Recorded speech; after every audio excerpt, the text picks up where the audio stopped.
So would you believe that 50 to 80% of entrepreneurs who start a business, which is their dream, their life, their love, and everything they've ever wanted, their businesses actually fail? Think about that for a second. 50 to 80%. That's a pretty significant number of businesses that fail. Now, there have been numbers published that claim that up to 90% of businesses fail and things like that, but the reality of it is it's somewhere between 50 and 80%. And the reason it's only 50 to 80%, by the way, is because franchises are saving a lot of businesses, because you take something like a Subway franchise, right? And these businesses are much less likely to fail. But as a whole, most entrepreneurial businesses that are started absolutely end up failing. And more importantly, here's the figure that really blows me away. Most entrepreneurs never end up making as much money as an entrepreneur as they used to make as an employee. Now, here's a person who probably would have continued to grow, right? They would have made more money. And I know some of you are scared. You're like, Arman, I just took that leap. Yeah, that's why you need to pay attention.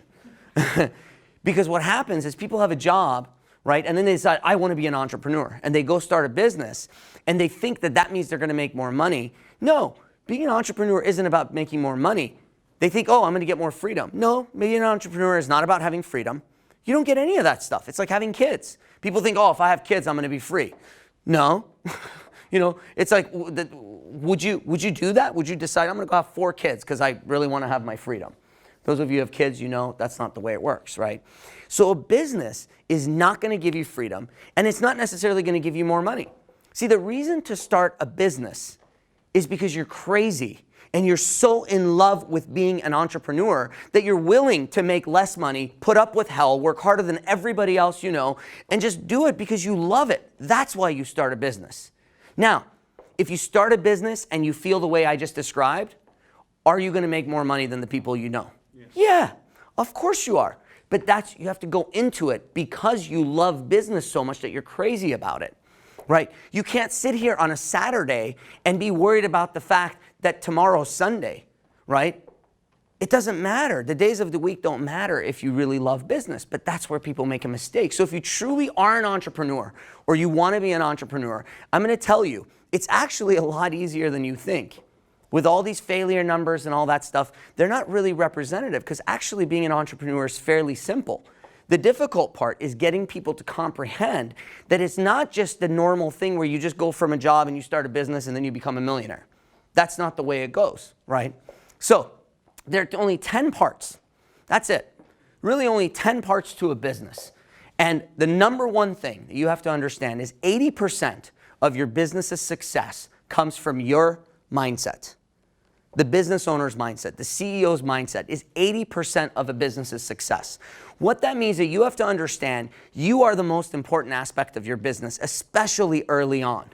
Right? Now, when I say you're the most important part, I don't mean you get self-centered and think that you're better than everyone else. What it means is that your mindset determines the success of your company. Now, there are 3 types of CEOs, and every one of us has one of those things as our primary, one as a secondary, and a third one that we're probably never really going to be able to master, but we can learn to adapt to slightly. Those 3 things I call entrepreneur, right? Number 1.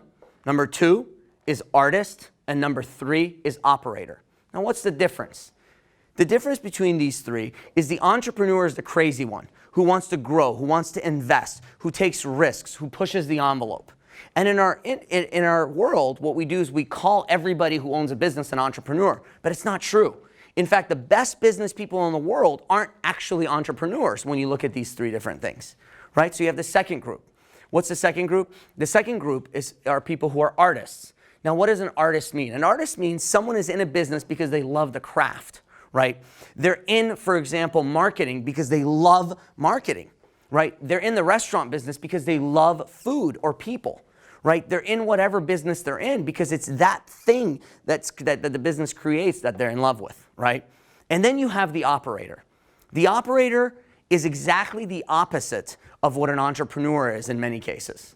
So your operator is the person who's not going to take those risks, who's not going to push the envelope and cause the company to go bankrupt, as a lot of entrepreneurs do. And I can say that because I'm an entrepreneur first. But what you start to realize is that the operator is the one who puts the systems together. The entrepreneur is the one who's pushing it. The operator is the one who says, wait a minute, let's see how we're going to do this. So in a restaurant, imagine you have 3 partners. One is an entrepreneur, one is an artist, and one is an operator. What you're going to see is you're going to see the entrepreneur is going to go talk to the customers, right? And a customer is going to be sitting there eating, let's say, lasagna, right? And he's going to ask the customer, what do you think of that lasagna? So the customer's going to say, I think it's really good. But you know what would make it even better? If you guys put sausage in it. And he'd be like, really? And then he'd go ask a couple other people, and they'd be like, oh yeah, we love sausage. And he'd be like, you know, if we put a thing where for $2 extra you could get sausage in here, would you do it? And people are like, yeah, totally. The entrepreneur was like, awesome, let's change the menu, let's put it in there. Then the artist shows up, the chef, right, his business partner. He's like, you are not gonna put sausage in my grandmother's recipe. Are you kidding me? Sausage doesn't belong in lasagna, right? And he's gonna say, that is not, we're not, he's like, but people are willing to pay an extra $2 and it's just an option. He's like, I don't care, no one's gonna eat that crap in my restaurant, right? That's the artist. And then the operator comes along, says, what are you guys arguing about? And then they start to plead their cases, and the operator says, listen, I don't care how you do it, let's just make sure we document it properly and we have a perfect recipe. Because what I've noticed is on Sundays, when none of us are here, the cooks in the back are screwing up the lasagna recipe, and it's not as good as it is on Tuesdays. Let's figure out whatever it's going to be with or without sausage, I don't care, but let's get it right every time. See the difference between those mindsets? Figure out which one of those you are, okay? Find which one you can adapt to, and then go find that missing piece in another human being, because it's going to be tough for you to try to be all those three things in your business. Then what you've got to understand is once you know who you are in your business, now what you've got to understand is what business are you in. So when thinking about what business you're in, most of you think, well, I know what business I'm in. But what you've got to do is you've got to start broad first, and then you've got to get specific. So what does that mean? If, for example, you're in the business of catering, right? You've got to decide, what does it really mean to be in the catering business?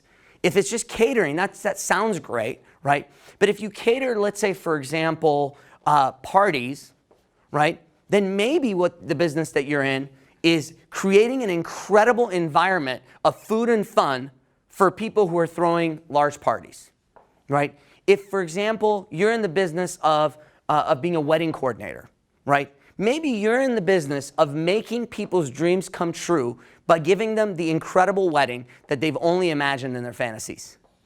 Imagine that as opposed to being a wedding coordinator, right? If you're a lawyer, you could be in the business of, say, business litigation, right?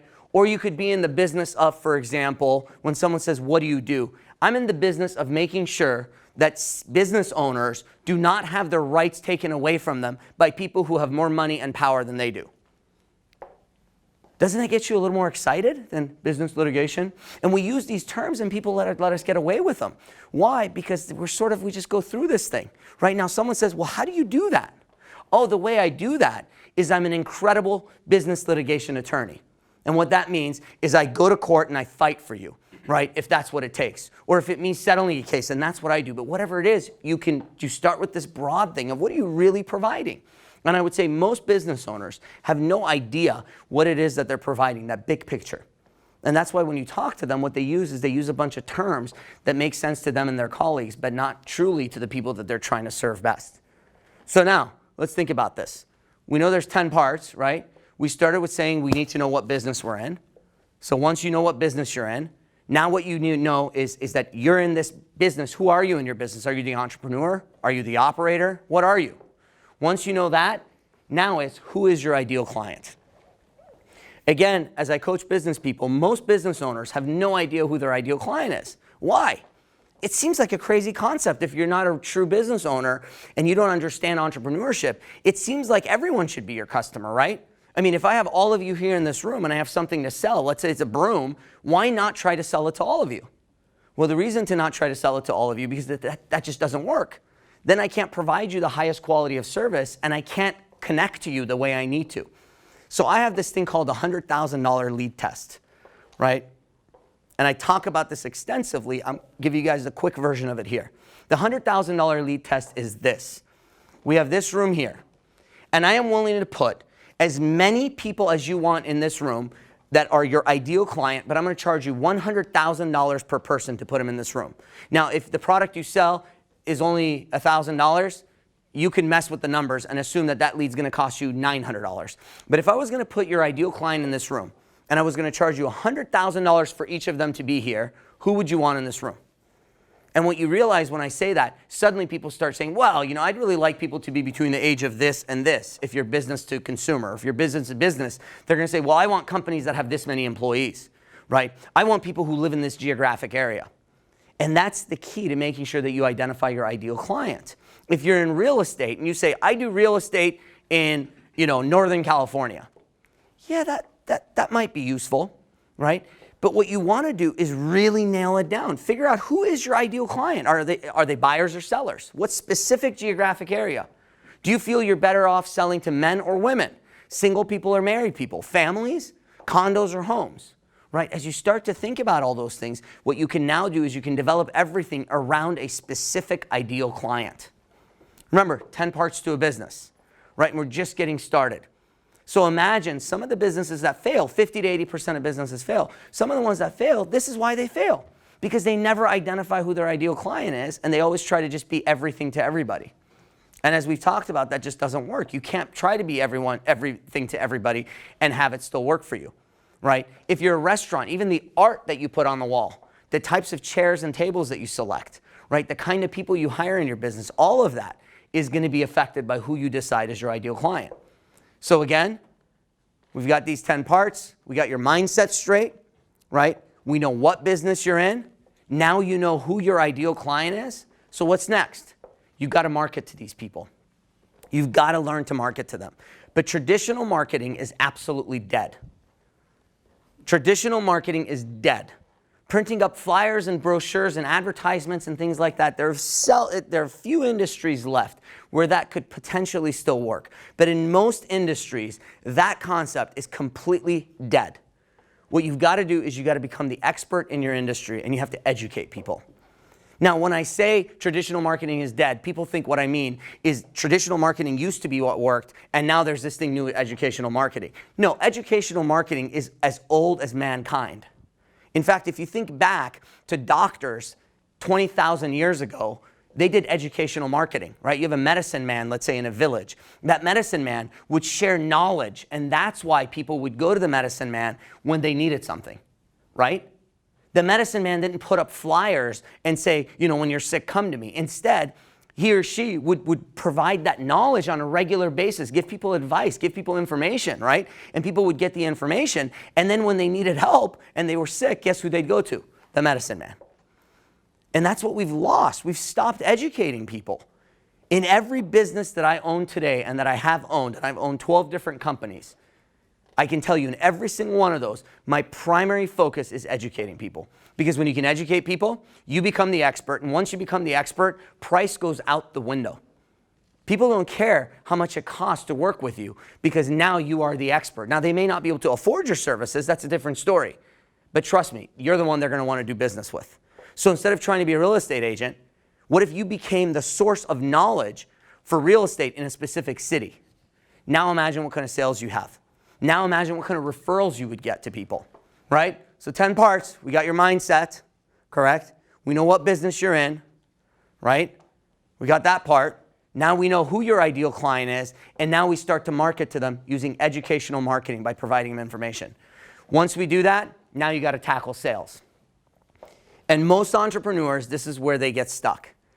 What most entrepreneurs don't realize is the best salesperson in your company, especially at first, has got to be you. And if you think you're not a salesperson, you either need to learn to adapt or go find another job.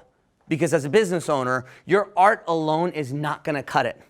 And that's why, my friends, you see, going back to that explanation of the lasagna, that's why you see restaurants who serve the best food in the world and they go bankrupt. Yet Taco Bell and McDonald's next door absolutely thrive. I mentioned Subway. Does Subway make the best sandwiches? No. Plenty of sandwich places that make better sandwiches. Yet they sell more sandwiches. So you've got to understand marketing. You've got to understand sales. When it comes to sales, it's all about the sales funnel. Understanding that all sales go through the sales funnel. And I've simplified a sales funnel down to 4 simple steps. You have suspects, prospects, leads, and then a negotiation period. Suspect is this. I give you a big room like this. Random people, those are all your suspects. They could potentially be a client. You take those people, right, and you identify a group of them that you want to target. Those become your prospects. You take those prospects, you make sure that you know your name, how to get a hold of you, and you know their name and how to get a hold of them, whether it's a phone number or an email address, right? And you capture that information, you record it somewhere, they're now technically a lead, right? Because you've also qualified them. They were in that room to begin with. They were one of your prospects, right? So now you've got them, you've got their information. And the next step is a negotiation period. And just about any business, you've got this. Now, in some cases, it's a presentation you're going to give them. In some cases, it's a quote. In some cases, it's a free trial. In some cases, it's a free download, whatever it is. But you now have this negotiation period where you go through this thing. Now, these steps, depending on the business, are going to be different. In a retail business, they're completely different than a traditional real estate business. So like for real estate clients, for example, I teach them, I say, create a downloadable guide about real estate in a specific city. That's how you turn your suspects into prospects. How do you make that prospect into a lead? Give them something to take action on, right? Have them request additional information or some way and capture that information, right? Then put a proposal in front of them to, for example, have you represent them for their home or whatever it may be.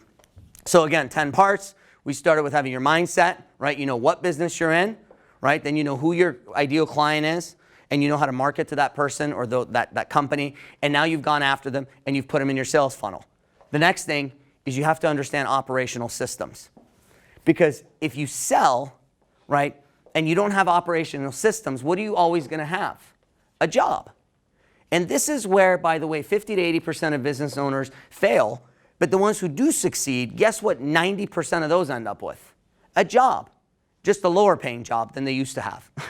Why? Because they become the slave to their business. They become a slave to their business. Why? Primarily because they don't have good operational systems. So you want to create solid operational systems. So when we talk about Subway, they're a great example because Subway is a business where what they've done is they've made it where even slicing the tomatoes is documented. Everything has steps to it in that business, right? So now let's put some of these things together and see what it sounds like. For example, when I say normally, if I were to tell you, hey, I know someone who is who makes wedding cakes, right? Or is a wedding DJ. I'll use that example, right? And they go out and they try to market themselves as a wedding DJ. Well, normally what they would do is they'd be like, okay, well, it's kind of a job, right? They wouldn't have any operational systems. They wouldn't do any fancy educational marketing. I mean, how do you educate people as a wedding DJ? Think about it. Well, I'll tell you how you do it. What if, right, there was a convention and it was a bunch of brides coming to it. And I told you you have 5 minutes to talk to these people about anything you want, right? And those people can get up and leave the room anytime they want. What if option one was you do what most people would do? You'd come up to the room and say, hi, I'm a wedding DJ and I want to talk to you guys about why, I can do an incredible job for your wedding and you can sell them all you want. Put brochures and flyers and all that stuff up all over the place. Or what if during those 5 minutes you walked up and you said, hi ladies, thank you for joining me today. I'd like to talk to you about the 7 biggest regrets brides have the morning after their wedding. By the way, they have free lunch outside. Anyone who doesn't want to stay, please go ahead, enjoy lunch. Right? Anyone going to leave that room? Are you kidding me? A bride planning for their wedding, and you say the 7 biggest regrets brides have the morning after their wedding? Now, you don't go, this is educational, right? So you don't go mistake number 1, picking the wrong DJ. Mistake number 2, playing the wrong music. No, right? You come up with 6 of the biggest mistakes. And obviously, if you're in this business, trust me, the 7th one or one of those 7 is the business that you're in. So now you explain to them the horrors of picking the wrong DJ or not having the right kind of music and how the ambiance of the wedding can be affected. That, my friend, is how you sell. And when you do that, you create operational systems around that so that that can be replicated. Because if you're not able to replicate your success, again, all you have is a fancy job. So we've done that. We've marketed, we've sold, we've got the operational systems. Next is you got to create raving fans. It's not about just having customers. It's not about just having employees. You got to have raving fan customers and raving fan employees. You know you've got an amazing company when everyone in your company sells. That's how you know. Because everyone in your company should believe in your product or service so much that they're selling your product and service. Because true sales isn't done by salespeople the way we see it in movies. True sales is something that comes from the heart. People who truly want to add value. And when you see this in action, you see what it means. And for customer service, it's not about having happy customers or satisfied customers. It's about creating those raving fans. So once you've done that, what's next? You've got to create yourself a KPI dashboard. See, when you go to the hospital, I went to medical school. And when you go to the hospital, what's the first thing that they do? They take your heart rate, your blood pressure, and they look at your breathing rate. Why? Because that's stuff that they can check immediately and instantly in a matter of seconds, determine whether there's something wrong with you or not. Now, if they have more time with you, they put something on your finger and they get your oxygen saturation. If you have a broken bone, they get an x-ray, right? They do all these other things. But they have these key performance indicators. So the key is within your business, you must have key performance indicators. A few numbers, right? A few numbers you can look at every day, every week, every month that tell you what the health of your company is like. And the easiest way I do that is I tell people to do a 90-second island test. What's the 90-second island test? I'm going to put you on an island, no internet connectivity. You get 90 seconds of connectivity a day. Comes in 3 different segments, 30 seconds each. Here's the way it works. In the morning, your team back at the office gets to send you some data during those 30 seconds of connectivity, right? Typically, it should be a bunch of numbers, a few numbers at least. You look at those numbers, and then the next 30 seconds, you can, that may come a couple hours later, you analyze, right? And then you send the information back to them and say, these are the areas you guys need to get me back information on. That's where the dig here comes in. So you see, for example, that, wait a minute, wow, the breathing rate is really low or is really high. So now it's the equivalent of a doctor running tests. So you tell them to go dig somewhere and get some more information. They send it back to you, right? And by the end of the day, you should have all the information you need to be able to run your business. If you cannot run your business from an island with 90 seconds of connectivity, you're not truly a business owner yet. You're getting your way there. But for right now, you just have a really good job. Congratulations. I hope you like your job. But that's what you want to get to. And part of that is the operational systems, but also it's that KPI dashboard. Once you've got your KPI dashboard set up, you got to do the number one thing that most entrepreneurs absolutely hate. You're going to have to tackle your financial statements. You're going to have to learn these financial statements. And I've put stuff out there where I show you how you can take your financial statements and break them down and make it super, super simple to understand. But there are 3 documents you must learn to understand. Your profit and loss statement, your balance sheet, and a statement of cash flow. You must learn how to read those 3 documents. Individually, any single one of them is going to lie to you, is going to completely lie to you.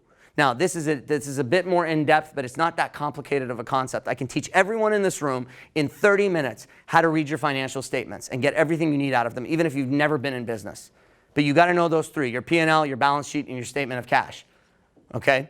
If you understand that, now you can start doing some serious things in your business because you have vision into how the finances of your business is going beyond just looking at your bank account balance, which is what most CEOs do, unfortunately. And finally, when you've done all this, you're going to have to tackle the most important thing in the world, which is instead of trying to operate a business, you're going to have to innovate. Innovate like crazy. I drive a Tesla. I love this car. I absolutely love this car. A week ago, I get into my car, and there's a message. And it says, sort of like, hi, Arman, how are you doing? Hope you're having a great day. Oh, by the way, as of today, when you get home and you get to your driveway, just leave the car and go inside.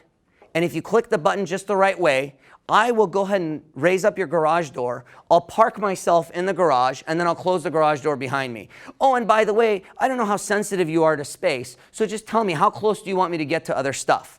6 inches, 8 inches, 12 inches, 14 inches, 18 inches, 24 inches, something like that. And it actually does this. And it's like, oh, by the way, in the morning when you wake up, no need to do any of this fancy stuff. Just go outside, click the button, I'll put the garage door up, I'll get out, I'll close the door behind me, I'll get the heater going for you, the stereo, whatever you like, I'll get it all set up so you can just go. Oh, and if you do this, 10 minutes before you need to leave, if you live in a place with snow or whatever, and I'll take care of all that stuff for you too. Not bad, right? That's freaking innovative. And you have Ford. They've been making cars for longer than any of us have been alive, right? And you look at what they're doing, they're not innovating. They're not innovating. So Tesla is not an electric car. People think, oh, they made an electric car. No, they didn't. They've completely reinvented the automobile.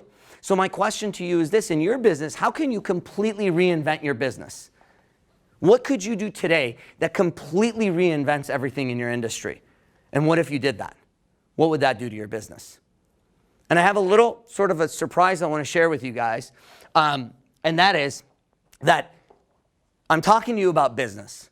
But really, the most important message I can give you guys in business is that you have to understand business is just one aspect of life. Okay, there are so many more aspects to life, and most business owners lose themselves in this thing. So realize that the business is there to serve you. don't forget that you want to do all this other stuff too. And understand that if you're in business, you are going to fail. You're going to fail often. You're going to fail big. And the bigger you fail, the harder you fall on your face, the better of a business owner you're going to be in the long run. So ask for failure. Don't just put up with failure. Ask for failure. You will fail. Trust me. I was having a conversation with my wife about kids. And let me tell you, if you've ever had kids, you are going to fail at parenting. Okay? I'm only 5 years into this journey, but I've failed so many times at parenting, I can't count them anymore. Same thing with business. You are going to fail. You're guaranteed to fail. So ask for it. Because every time you fail, all you've got to do is bounce right back and say, great, there's one more notch and one more thing I learned. And one thing I'm going to do for being my guest today and being you are literally the first human beings in the world to see this next thing. My own wife hasn't seen it yet. And that is my new book that's coming out, 10 Secrets to a Thriving Business.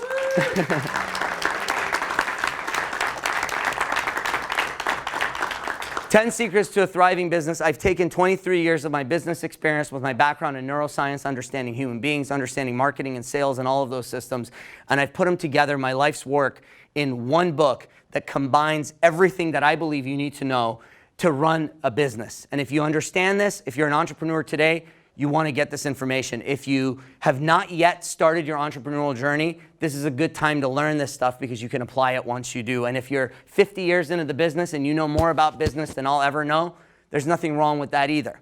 All you have to do is go read what I have to say, and maybe I can just add a couple of little things here and there that are going to help you take your business to the next level. But remember, we're in business because we're crazy about entrepreneurship. We're not in business to make more money. We're not in business to have more freedom. If you got in for those reasons, please get out now, because you're going to ruin your life.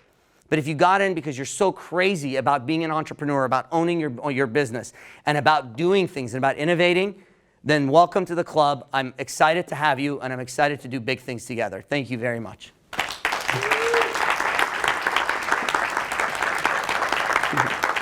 Thank you. Thank you. Thank you. Thank you, guys.